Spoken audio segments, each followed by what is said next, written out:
Ya, pemerintah akan melakukan penyesuaian harga pokok penjualan gula petani dan juga konsumen. Adapun harga gula petani naik menjadi Rp12.500 per kilogram. Sementara HAP gula konsumsi di tingkat konsumen sebesar Rp14.500 per kilogram. Badan Pangan Nasional atau Bappenas mengungkapkan sejumlah penyebab kenaikan harga gula konsumsi dalam negeri yang mengalami kenaikan. Mengutip Pusat Informasi Harga Pangan Strategis Nasional, harga gula saat ini sudah di atas harga acuan pembelian, menjadi Rp14.900 per kilogram, dan paling tinggi Rp16.050 per kilogram. Deputi Bidang Ketersediaan dan Stabilitas Pangan Bappenas I Gusti Ketut Astawa mengatakan, penyebab kenaikan harga gula dalam negeri karena beberapa faktor. Di antaranya kenaikan terjadi karena harga gula internasional sedang tinggi, serta adanya penurunan ekspor dari negara yang mengekspor gula ke Indonesia. Untuk itu pihaknya tengah menyiapkan regulasi baru terkait HAP gula untuk di tingkat produsen dan konsumen. Di antaranya HAP gula di tingkat petani atau produsen akan naik menjadi Rp12.500 per kilogram, dari sebelumnya Rp11.500 per kilogram. Sementara HAP gula di tingkat konsumen akan naik menjadi Rp15.500 per kilogram, dari sebelumnya Rp13.500 per kilogram. Dari Jakarta, Tim Liputan IDX Channel.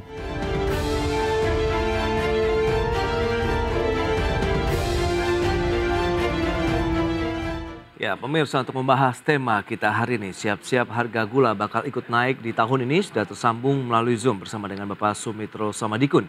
Beliau adalah Ketua Umum DPN Asosiasi Petani Tebu Rakyat Indonesia atau APTRI. Ya, halo, selamat pagi Pak Sumitro.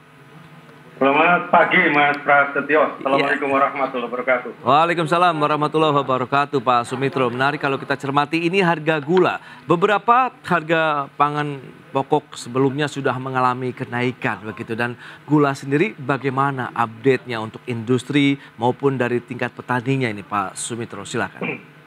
Terima kasih Mas Prasetyo. Sesuai dengan judul ini bahwa kita harus siap gula ikut naik. Kenapa demikian? Saya sampaikan berulang kali di beberapa kawan-kawan di media juga. Gula kita ini mulai tahun 2016 sampai dengan 2022 baru naik. Jadi 16 sampai 21 itu selama 6 tahun nggak mengalami kenaikan. Harga pokoknya di rakyat ini 9.100 dan harga jualnya 12.500. 6 tahun tidak mengalami kenaikan, sementara kita belum bicara tentang komoditas yang lain. Kita bicara tentang unsur-unsur yang mendukung kita bercocok tanam tebu ini ikut naik. Karena keadaan, jadi taruhlah tenaga kerja kita itu naik 2 kali lipat dari yang dulunya sehari misalnya 50.000. Sekarang ini udah 100.000 nggak boleh satu hari. Tengah hari 50 nggak boleh, udah di atas itu. Jadi tenaga kerja kita naik. Terus bahan bakar, BBM juga mengalami kenaikan. Yang lebih paling dirasakan ini adalah, yang pertama adalah kenaikan harga pupuk. Harga pupuk ini kita sudah mulai tahun 2019 kita udah kurang karena memang alokasi pupuk subsidi untuk petani tebu berkurang.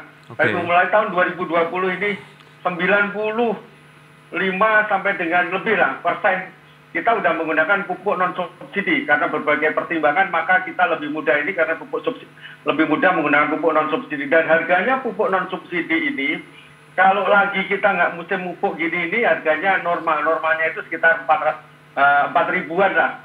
Jadi itu mungkin dua kali dengan pupuk dengan pupuk subsidi. Non subsidi 4.000 itu 2 kali, 2,5 kali. Tapi kalau nanti sudah musim pupuk, harga pupuk non subsidi ini bisa 4 kali harga pupuk subsidi.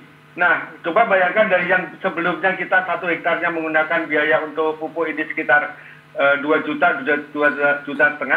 Sekarang kita menggunakan dengan angka rupiahnya aja minimal 8 juta bisa sampai 10 juta. Ini kenaikan. Kalau itu produknya tidak ikut naik, maka semakin lama petani kita akan semakin meninggalkan tebu. Jadi bohong kalau itu tanaman bisa bertambah kalau kita pendapatannya berkurang. Terus kebutuhan hidup kita. Jangan lupa ketika cabai itu meningkat dari 30.000 menjadi 100.000, kita juga ikut beli itu. Ketika beras naik pun kita beli juga. Bahkan hari ini yang belum panen tebu, belum tebang, kita masih membeli gula. Jadi kita ini pada saat sudah nggak panen kita juga beli. Dan yang dari produk-produk komoditas kebutuhan kita ini yang nggak naik memang gula. Jadi mohon maaf, ini kalau tadi Mas Prastio sampaikan yang kemarin harganya manis, ini manis buat konsumen, tapi buat produsen petani kita ini kemarin harganya pahit. Dan sekarang pun belum manis. Karena apa? Pemerintah berusaha meningkatkan harga, taruhlah minimal PP kita, harga PP itu ada harga dasar 12.500. Itu sekarang kita lelang belum sampai ke sana, bahkan ada yang menjual ke salah satu BUMN itu menjualnya malah di bawah 12.000, sekitar 12.000 lebih sedikit, sehingga gulanya petani pun ikut terbawa, tidak bisa naik ke 12.500. Walaupun itu di atas kertas kita menunggu formal itu ditetapkan ada suratnya. Tetapi kalau kita ingin memelihara kemitraan kita dengan petani dan petani ini mempunyai gairah, maka ini sudah waktunya kita naik. Satu lagi, kalau ini kita rasiokan dengan harga beras. Dari dulu karena gabah ini, padi ini panen tahun minimal 2 kali, ada yang 3 kali, maka harga beras ini harus ada keseimbangan dengan gula. Kalau berasnya nilainya 1, maka harga gulanya harus setengah. Hari ini harga beras sudah ditetapkan, HPP-nya kalau tidak salah 9.990 sekian, 10.000 lah.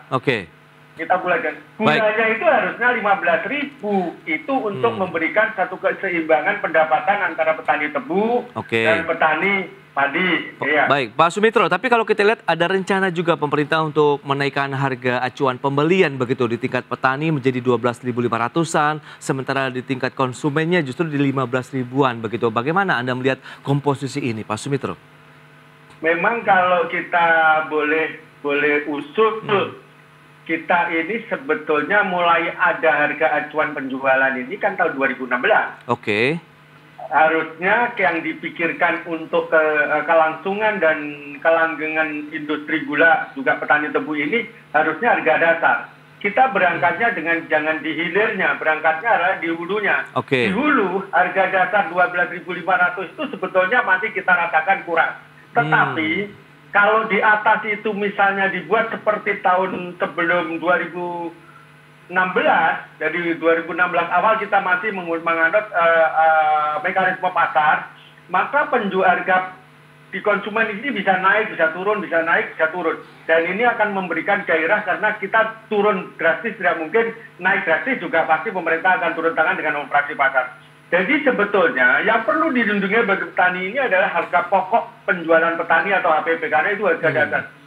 Sedangkan harga konsumen ini sebetulnya harusnya diserahkan kepada mekanisme pasar supaya ini menjadikan gairah. Kita tahu juga bahwa perlu diketahui harga gula internasional hari ini naik lebih dari 50%. Jadi biasanya di sana ini 18 sen dolar, sekarang bahkan saya dengar nih per pon ya ini sampai dengan 26, 28.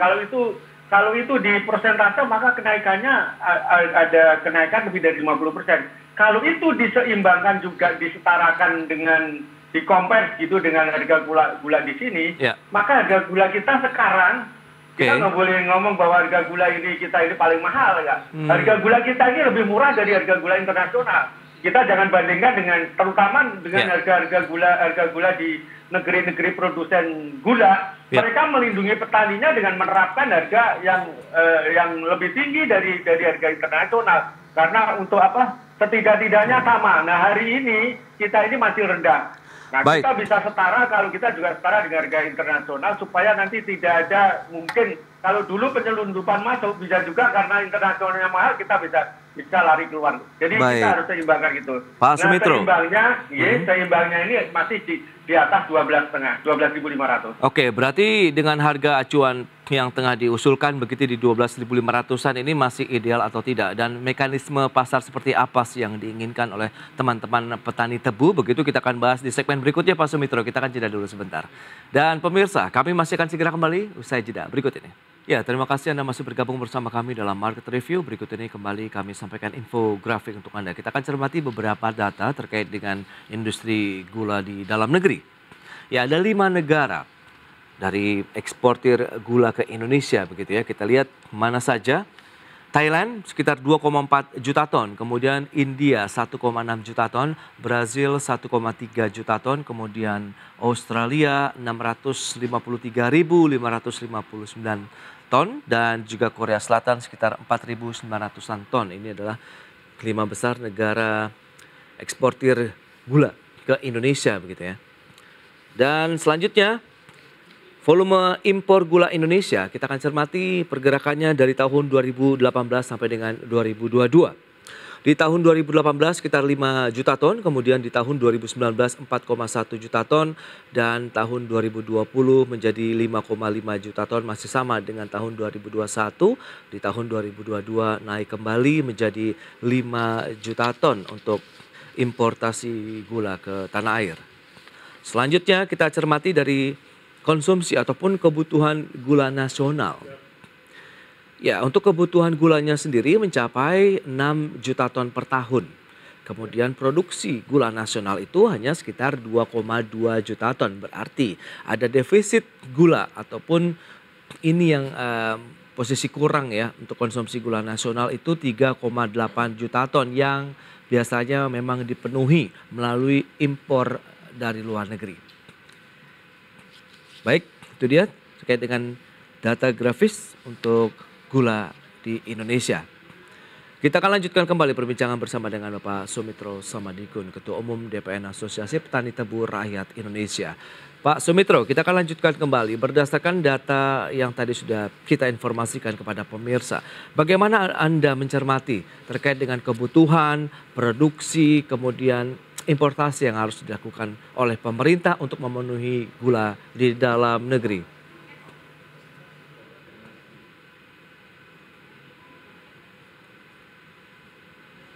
Ya, halo, Pak Soumitro. Baik, nampaknya kami mengalami gangguan terkait dengan komunikasi bersama dengan Bapak Soumitro Samadikun, dan tadi beberapa data yang sudah kami sampaikan terkait dengan jumlah gula nasional, negara-negara eksportir gula ke Indonesia begitu ya. Dan ini menjadi satu hal yang perlu dicermati, data-data yang tadi sudah disampaikan.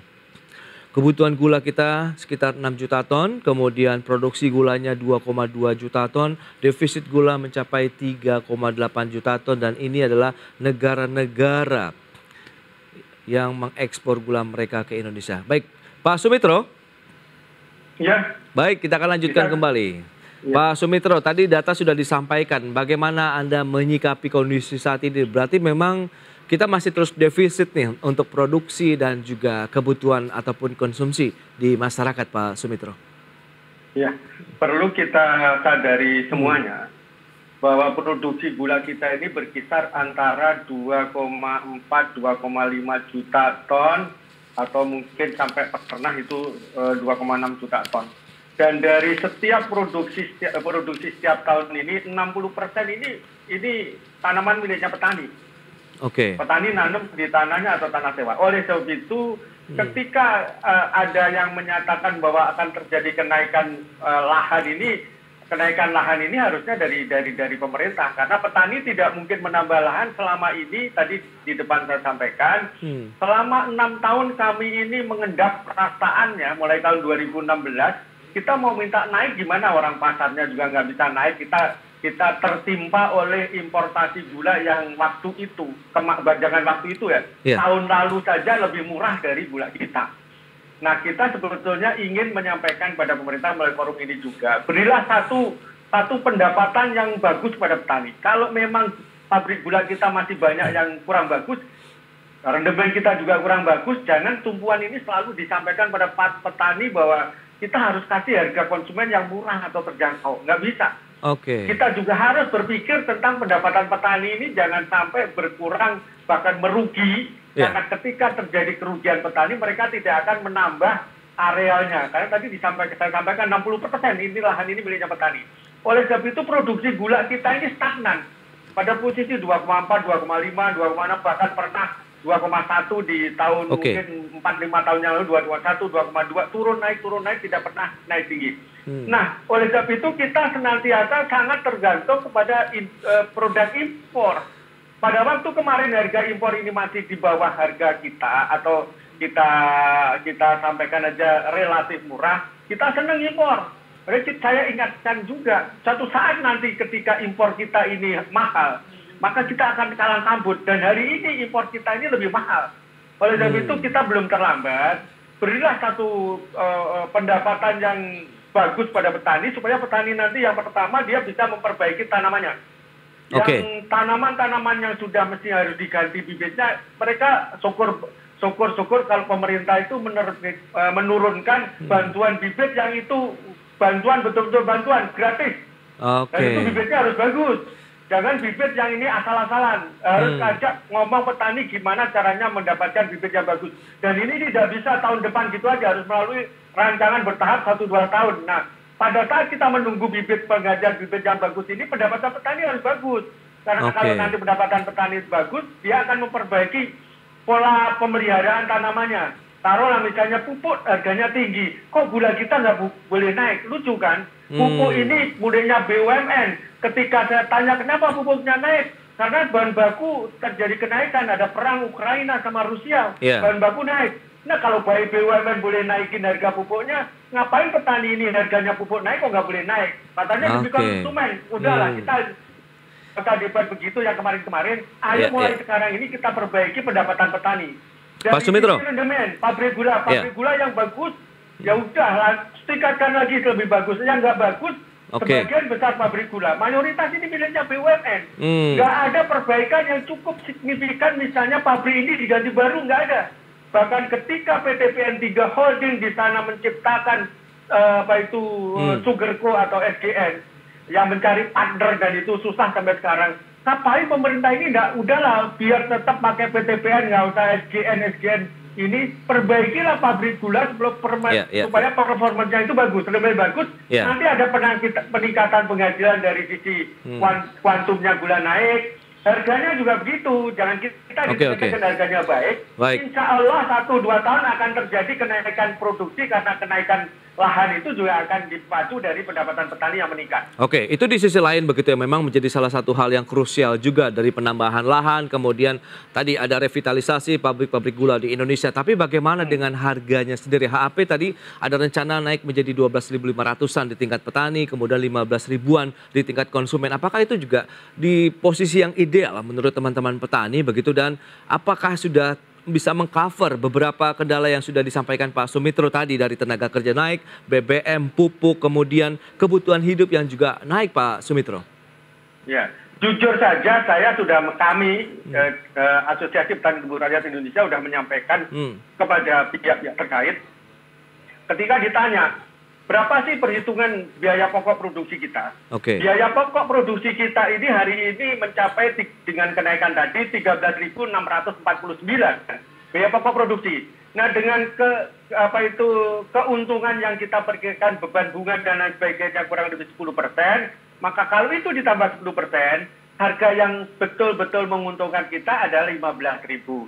Setelah ini kita compare dengan harga beras, ternyata ini seimbang. Harga berasnya kurang lebih 10.000, harga gulanya 15.000. Ini kalau kita bicara ideal. Kalau kita bicara strategi sebetulnya, strategi kita, maka bisa saja pemerintah itu menetapkan HPP kita, harga dasar kita yang benar-benar itu asal supaya kita tidak rugi, itu adalah pada posisi BPP kita ini 13.600 sekian, udah 13.500. Ini BPP dengan ditetapkannya ini sebagai HPP, maka harga yang lelang kita nanti akan terjadi di sana itu naik turun jadi elastis, dinamis, yaitu dengan tidak mengikat dengan HAP. HAP ini jujur saja, ini bukan kepentingan langsung dari produsen seperti kami. HAP ini adalah kepentingan pemerintah untuk melindungi konsumen.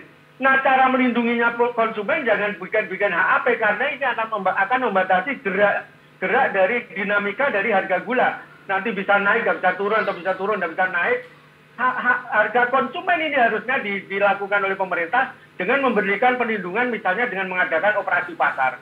Gula ini adalah gula yang dimiliki oleh petani, bukan gula miliknya pemerintah. Jadi tidak seharusnya harganya dibatasi. Tapi kalau pemerintah mau jual gula miliknya pemerintah pada satu harga tertentu, misalnya sekarang mau 15, 14 itu haknya pemerintah karena gula itu misalnya gulanya pemerintah, misalnya miliknya pemerintah melalui Bulog atau. Tapi kalau petani dibatasi, maka kehidupan pertumbuhan area termasuk pemenuhan kebutuhan kita ini akan sulit dilakukan atau dipenuhi oleh industri dalam negeri karena pendapatan petani ini tidak dijaga pada titik yang paling tidak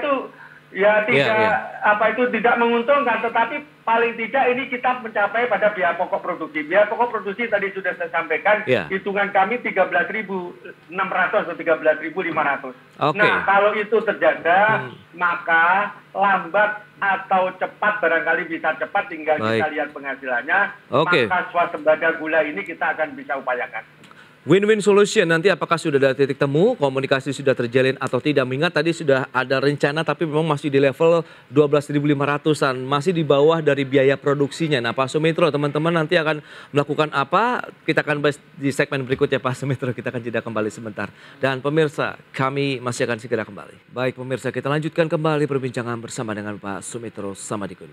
Pak Soumitro, kita akan lanjutkan kembali, lantas bagaimana nih supaya ada win-win solution? Di satu sisi petani mengharapkan harga acuannya bisa di atas harga produksi. Sementara pemerintah tadi sudah memasang harga di 12.500-an, sementara di konsumennya 15 ribuan. Begitu Pak Soumitro, apa yang akan dilakukan teman-teman petani begitu sehingga ada keseimbangan di sana dengan beberapa tadi item-item kendala yang dihadapi, BBM, tenaga kerja, pupuk, dan kebutuhan hidup? Pertama, kita tidak jemu-jemunya mengingatkan pemerintah. Bahkan yang sering disampaikan oleh pihak-pihak tertentu, petani tebu dengan keluarganya ini paling kan sekitar 1-2 juta. Kita harus mengedepankan kepentingan yang 277 juta. Oke, gitu. Tapi suatu saat nanti pada saat harga gula di luar itu naik dan tidak, ini kita belum bicara loh. Kalau tadi negara-negara yang biasa ekspor ke kita ini masih ekspor dengan harga yang naik misalnya, itu kalau kita sebagai orang timur masih bersyukur. Coba bayangkan ketika mereka nanti menghentikan ekspornya dan kita harus berjibaku dengan gula yang ada di negeri kita. Maka kurang lebih 1,2 juta ini akan menjadi kunci utama terpenuhnya kebutuhan gula di 277 juta yang saudara kita. Jadi kita seimbang, Mas. Kita tidak ingin menang tapi kita win-win. Nah, usaha kita, Mas, kita ingin menyadarkan pemerintah bahwa kita ini jangan terlalu enak kita ini berpikir suatu saat kita masih bisa impor, Suatu saat ketika kita sudah tidak bisa impor karena memang mereka negara-negara yang biasa ekspor ini juga membatasi ekspornya untuk kepentingan dalam negeri. Nah pada saat itu kita mulai berpikir dan kita terlambat. Kita sadarkan pemerintah, tolonglah walaupun kita ini cuma 1 juta, 2 juta dari sekian 270 juta penduduk Indonesia, kita ini memegang peran juga untuk mencukupi kebutuhan mereka semuanya. Jadi ayo mulai sadar, kita jangan terlalu takut kalau ini misalnya harga gula ini menjadi pemicu inflasi. Enggak. Dan boleh dicek di BPS bahwa gula ini hanya mempengaruhi 0,055 kalau tidak salah saya mendengar ini. Nggak sampai 0,1% kenaikan inflasi. Jadi yang inflasi ini sangat dipengaruhi oleh ketika terjadi kenaikan bahan pokok yang lain. Misalnya beras, memang kita kebutuhan pokok kita beras. BBM naik, bahkan ketika gaji ASN TNI Polri itu naik, maka akan ada inflasi. Tapi gula ini kecil. Jadi kita jangan takut ketika menaikkan harga gula. Bahkan kebutuhan gula kita ini, seorang ibu rumah tangga boleh dicek siapapun itu. Ketika beli gula nggak pernah itu beli, sekarang untuk kebutuhan 1 tahun, nggak secukupnya lah kita. Bahkan ada banyak orang yang sekarang sudah mengurangi konsumsi gula. Oleh sebab itu kalau nanti misalnya kita ini sudah mendapatkan pendapatan yang bagus, upaya kita itu adalah melebarkan, misalnya meningkatkan dari kuantum kita, tanaman kita akan meningkat. Sekarang rata-rata tanaman kita 1 hektarnya, bahkan ketika hari ini ada El Nino apa La Nina kita nggak tahu ya. Ini tebu kita, saya yakin, bukan saya berdoa nggak, tapi saya melihat akan ada penurunan. Nah kalau ini sudah turun, maka pendapatan kita ini harus dipush. Harganya kita biarkan dengan pasar. Nah kalau harga bagus, maka nanti kita akan menambah lahan, dan ketika produksi kita ini melampaui titik kebutuhan kita, pastilah ini akan tercapai keseimbangan. Betul. Lagi, jadi harga gula ini akan turun. pasti ini turun gitu loh. Mengikuti Jadi memang kalau mekanisme kurang, pasar pasti ya, naik. supply and demand-nya begitu kalau kita lihat dengan pergerakan harga komoditas pangan di Indonesia. Dan semoga nanti ada titik temu juga pemerintah bisa mendengar juga aspirasi dari teman-teman petani tebu kita begitu ya, sehingga nanti ada keseimbangan harga di sana. Di satu sisi kesejahteraan dari petani tebu juga bisa terangkat, di satu sisi harganya juga masih sesuai dengan kantong masyarakat di tanah air. Baik Pak Sumitro, terima kasih banyak atas waktu dan sharing yang Anda berikan kepada pemirsa pada hari ini. Selamat melanjutkan aktivitas Anda kembali. Sampai berjumpa kembali Pak Sumitro. Terima kasih Mas Prastio.